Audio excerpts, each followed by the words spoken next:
سورہ حامیم السجدہ رکوع نمبر 2 تلاوت. قل أئنكم لتكفرون بالذي خلق الأرض في يوم وتجعلون له أندادا ذلك رب العالمين وجعل فيها رواسي من فوقها وبارك فيها وقدر فيها أقواتها في 4 أيام سواء للسائلين ثم استوى إلى السماء وهي دخان فقال لها وللأرض ائتيا طوعا أو كرها قالتا أتينا طائعين فقضاهن 7 سماوات في يومين وأوحى في كل سماء أمرها وزينا السماء الدنيا بمصابيح وحفظا ذلك تقدير العزيز العليم فإن أعرضوا فقل أنذرتكم صاعقة مثل صاعقة عاد وثمود إذ جاءتهم الرسل من بين أيديهم ومن خلفهم ألا تعبدوا إلا الله قالوا لو شاء ربنا لأنزل ملائكة فإنا بما أرسلتم به كافرون فأما عاد فاستكبروا في الأرض بغير الحق وقالوا من أشد منا قوة أولم يروا أن الله الذي خلقهم هو أشد منهم قوة وكانوا بآياتنا يجحدون فأرسلنا عليهم ريحا صرصرا في أيام نحسات لنذيقهم عذاب الخزي في الحياة الدنيا ولعذاب الآخرة أخزى وهم لا ينصرون فأما ثمود فهديناهم فاستحبوا العمى على الهدى فأخذتهم صاعقة العذاب الهون بما كانوا يكسبون ونجينا الذين آمنوا وكانوا يتقون. سورہ حامیم السجدہ رکوع نمبر 2 ترجمہ کنز الایمان. تم فرماؤ کیا تم لوگ اس کا انکار رکھتے ہو جس نے 2 دن میں زمین بنائی اور اس کے ہمسر ٹھہراتے ہو؟ تم فرماؤ کیا تم اس کا انکار رکھتے ہو جس نے 2 دن میں زمین بنائی اور اس کے ہمسر ٹھہراتے ہو؟ وہ ہے سارے جہان کا رب، اور اس میں اس کے اوپر سے لنگر ڈالے، بھاری بوجھ رکھے اور اس میں برکت رکھی اور اس میں اس کے بسنے والوں کی روزیاں مقرر کی. یہ سب ملا کر 4 دن میں ٹھیک جواب پوچھنے والوں کو. پھر آسمان کی طرف قصد فرمایا اور وہ دھواں تھا، تو اس سے اور زمین سے فرمایا کہ دونوں حاضر ہو، خوشی سے چاہے نہ خوشی سے. تو دونوں نے عرض کی ہم رغبت کے ساتھ حاضر ہوئے. تو انہیں پورے 7 آسمان کر دیا 2 دن میں، اور ہر آسمان میں اسی کے کام کے احکام بھیجے. اور ہم نے نیچے کے آسمان کو چراغوں سے آراستہ کیا اور نگہبانی کے لیے. یہ اس عزت والے علم والے کا ٹھہرایا ہوا ہے. پھر اگر وہ منہ پھیریں تو تم فرماؤ میں تمہیں ڈراتا ہوں ایک کڑک سے، جیسی کڑک عاد اور سمود پر آئی تھی جب رسول ان کے آگے پیچھے پھرتے تھے کہ اللہ کے سوا کسی کو نہ پوچھو. بولے ہمارا رب چاہتا تو فرشتے اتارتا، تو جو کچھ تم لے کر بھیجے گئے ہم اسے نہیں مانتے. تو وہ جو عاد تھے انہی نے زمین میں ناحق تکبر کیا اور بولے ہم سے زیادہ کس کا زور. اور کیا انہوں نے نہ جانا کہ اللہ جس نے انہیں بنایا ان سے زیادہ قوی ہے، اور ہماری آیتوں کا انکار کرتے تھے. تو ہم نے ان پر ایک آندھی بھیجی، سخت گرج کی ان کی شامت کے دنوں میں کہ ہم انہیں رسوائی کا عذاب چکھائیں دنیا کی زندگی میں، اور بے شک آخرت کے عذاب میں سب سے بڑی رسوائی ہے اور ان کی مدد نہ ہوگی. اور رہے سمود، انہیں ہم نے راہ دکھائی تو انہوں نے سوجنے پر اندھے ہونے کو پسند کیا، تو انہیں ذلت کے عذاب کی کڑک نے آ لیا، سزا ان کے کیے کی.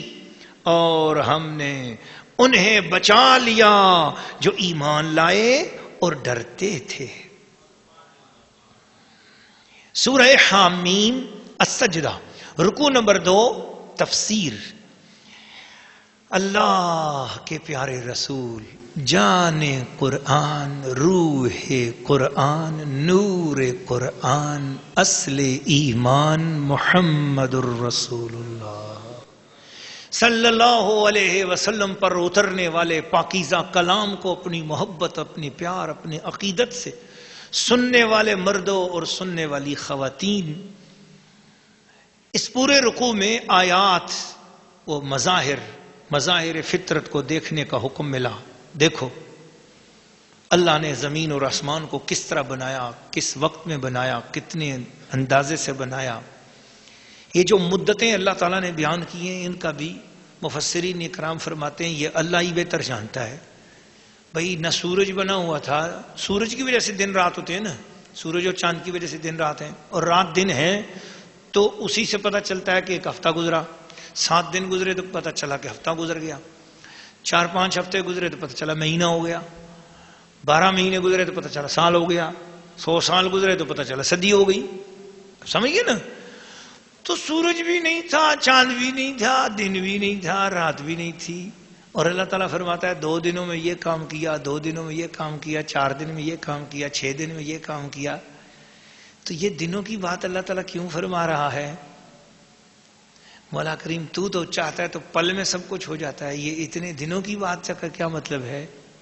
اشارہ کیا کہ لوگوں جلدی نہ مچایا کرو. میں رب ہو کر ایک پلک میں سب کچھ بنانے کی قدرت رکھنے کے باوجود میں اتنا آہستہ آہستہ ٹھہر کے جو کام کر رہا ہوں تاکہ تم بھی جلد بازیاں نہ کرو. تم سبق سیکھو، جب بھی کوئی کام کرو تو بڑے آرام، سکون، تسلی اور ٹھہر کر کام کیا کرو. تو یہ ایک حکمت ہے اور اس کے ہزارہا جوابات ہیں، لیکن اس وقت میرے پاس وقت نہیں ہے. مفسرین کرام نے بہت قیمتی اس پر اپنی پیاری پیاری آراء پیش کی ہیں اور وہاں سے مطالعہ ضرور کیجئے. زمین اور آسمان کو بنانے کے بعد رب کریم نے فرمایا اتینا ائتیا طوعا او کرہا. تمہیں اچھا لگے یا تمہیں نہ اچھا لگے، اے زمینوں اے آسمانوں آؤ میرے حضور سجدہ کرو، جھک جاؤ، مجھے مانو، میں تمہارا خدا ہوں. چاہے مجبور ہو کر چاہے خوشی سے، میرے سوا تو اور خدا کوئی نہیں ہے. بتاؤ کس طرح مانتے ہو مجھے؟ زمین نے اور آسمان نے دونوں نے کہا اتینا طائعین. مولا ہمیں کیا ضرورت ہے کہ ہم برے دل سے مکروہ ہو کر یا مجبور ہو کر آئیں، ہم مسرور ہو کر تیری بارگاہ میں سجدہ کر رہے ہیں. ہم تیری بارگاہ میں اطاعت کرتے ہیں، تیری مانتے ہیں مسرور ہو کر. بس یہاں سے پتہ چل گیا کہ زمین اور آسمان کے اندر جو رب کی بندگی ہے وہ مسرور ہو کر ہے. زمین مسرور ہو کر خدا کی بندگی کر رہی ہے، آسمان مسرور ہو کر خوشی سے رب کی بندگی میں مصروف ہے. اللہ کی بندگی وہ مسرور ہو کر کر رہے ہیں. تو پتہ یہ چلا جو مسرور ہو کر بندگی کریں وہی بندگی ہے. جو مجبور ہو کر کی جائے وہ بندگی نہیں ہے. اس لیے جب نماز پڑھا کرو تو مجبور نہ اپنے آپ کو کر کے، تو ایسے نہیں، دل کی خوشی کے ساتھ نماز پڑھا کر. اللہ کے حضور جب روزے رکھو دل کی خوشی کے ساتھ رکھو، حج کرو دل کی خوشی کے ساتھ کرو، زکوٰۃ دو دل کی خوشی کے ساتھ. پھر فرمایا نجات ایمان اور تقوی سے ملے گی. نبیوں سے ہنسی مذاق مت کرو، قرآن مجید کی بے حرمتی اور بے ادبی مت کرو، ہنسی مذاق اور بے ادبی مت کرو. بس دین اسلام کا کوئی بھی کام ہو اس کے ساتھ ہنسی مذاق نہ کرے. نبی پاک کی کسی سنت کا مذاق مت اڑاؤ. ایک شخص نے مسواک کا مذاق اڑایا، اللہ کریم نے اس کو ایسی بیماری لگا دی کہ وہ سخت بیماری کے اندر مر گیا. یعنی اس کے پخانہ اس کے منہ سے نکلنے لگ گیا. تو کسی نے پوچھا، کوئی علاج کرنے والا کوئی روحانی شخص آیا اور اس نے استخارہ کیا کہ اس کو شفا ملے گی کہ نہیں ملے گی. استخارہ کیا تو آواز آئی خبردار اس کا علاج کرو، اس کو اسی طرح بیمار چھوڑو. اس نے میرے مصطفیٰ کی سنت مسواک کا مذاق اڑایا ہے. ایسے کئی لوگ ہیں جو اس طرح کی حرکتیں کر جاتے ہیں. تو اس لیے کہا خبردار مذاق مت کرو. دین کی کوئی بھی چیز ہے تمہیں سمجھ میں آتی ہے تب بھی اس کا ادب کرو، سمجھ میں نہیں آتی تو خاموش رہو. تبصرہ کرنے کا تمہیں کس نے کہا ہے؟ تم ہوتے کون ہو تبصرہ کرنے والے؟ تمہاری اوقات کیا ہے؟ قرآن نے صرف یہ کہا ہے ما آتاکم الرسول، ما آتاکم الرسول، تمہیں رسول جو کچھ عطا کر دے فخذو، لے لو، اسی پر عمل کرو. آگے سے تمہیں بولنے کی اجازت نہیں ہے، بس جو رسول نے دے دیا وہ لے لو. وَمَا نَهَاكُمْ عَنْهُ، نبی نے جس سے تمہیں روکا ہے فَانْتَهُوا، اس سے باز رہو. یہ ہے قرآن، اللہ کا یہ پاک کلام ہے. ایک شخص آ گیا بارگاہ رسالت میں، یا رسول اللہ کیا حج کرنا ہر سال فرض ہے؟ اللہ کے محبوب خاموش. وہ پھر یا رسول اللہ کیا حج کرنا ہر سال فرض ہے؟ اللہ کے محبوب خاموش. پھر تیسری بار بول رہا یا رسول اللہ کیا حج کرنا ہر سال فرض ہے؟ فرمایا تجھے تیری ماں روئے، تیری ناک خاک آلود ہو، میں اگر ہاں کہہ دیتا تو ہر سال فرض ہو جاتا. میری زبان قانون خدا ہے. آ گیا کوئی نہیں ہے جس کا ثانی وہ رسول، روئے خلوت پر ہے جس کی حکمرانی وہ رسول، جس کی ہر ایک سانس قانون الہی وہ رسول، زندگی بھر جو رہا بن کر سپاہی وہ رسول، جس نے قلب تیرگی سے نور پیدا کر دیا، جس کی جاں بخشی نے مردوں کو مسیحا کر دیا.